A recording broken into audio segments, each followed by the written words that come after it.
Now to a sports story of an entirely different variety. It involves the unlikely and highly controversial friendship between ex-NBA star Dennis Rodman and the brutal young North Korean dictator Kim Jon Un. Rodman has just announced that he's taking a team of former American players to the communist country for a game celebrating Kim's birthday this week. And ABC's Alex Marquardt is on the story from London. For his latest trip to the Hermit Kingdom, Rodman has announced the team of Americans he's bringing along to play in an exhibition game for dictator Kim Jong Un's 31st birthday. I love him. I love the guy's awesome. A North Korean senior basketball team will take on the American side that includes former NBA All-Stars Kenny Anderson, Cliff Robinson, and Vin Baker, along with Craig Hodges, Doug Christie, and Charles Smith.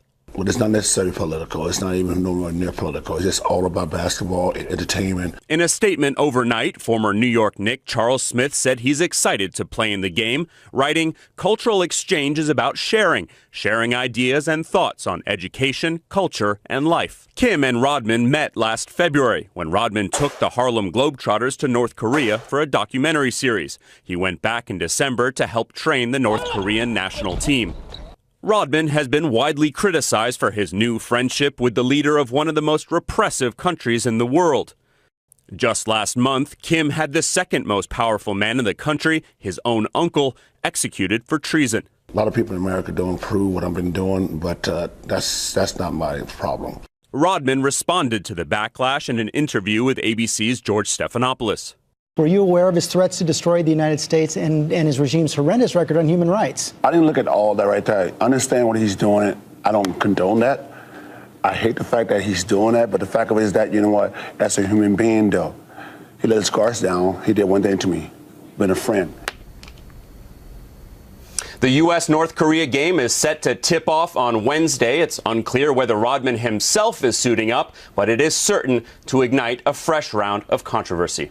Dan, Bianna? That is true, Alex. Thank you. And let's bring in George Stephanopoulos, who will be hosting this week later this morning on ABC. No Dennis Rodman. No Dennis Rodman, but you did have that exclusive with him. And it's easy to make light of this relationship, but the U.S. has learned a lot more about Kim Jong Un through this friendship, how old he is, that he's a father. Right, and he's the only person, Dennis Rodman, the only American who's been able to sit down with Kim Jong Un. But this is not going to make a big change in the U.S.-North Korean relationship. This is not the kind of ping-pong diplomacy we saw in the 70s between the United States and China. Rodman's out there for his own interests. The U.S. not expecting a lot to come back from him. George, meanwhile, there's a more pressing crisis facing the Obama administration this morning. After spending billions of dollars and losing thousands of American lives, not to mention tens of thousands of Iraqi lives on the war in Iraq, now two major cities in that country, Ramadi and Fallujah, have been taken over by militias associated with al-Qaeda.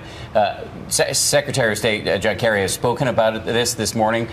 What is, if anything, can the administration do? Well, what you heard Secretary of State Kerry say this morning is the one thing they're not going to do is send troops back into Iraq. That is completely off the table. There is no way that President Obama, after bringing troops out of Iraq, trying to get them out of Afghanistan this year, is going to send troops back there. And this is embroiled in a much wider conflict now in the Middle East. You also see al-Qaeda on the run, on the march in Syria, all as the United States trying to get troops out of Afghanistan. So a thicket of problems for the Obama administration right now, but there is no question one thing will not happen: no troops in Iraq. Huge quagmire, though, in the Middle East right now. George, thank you. Great to have you back. And George will be talking about Iraq and much, much more on his show this morning as the Powerhouse Roundtable looks ahead to the biggest political stories in 2014.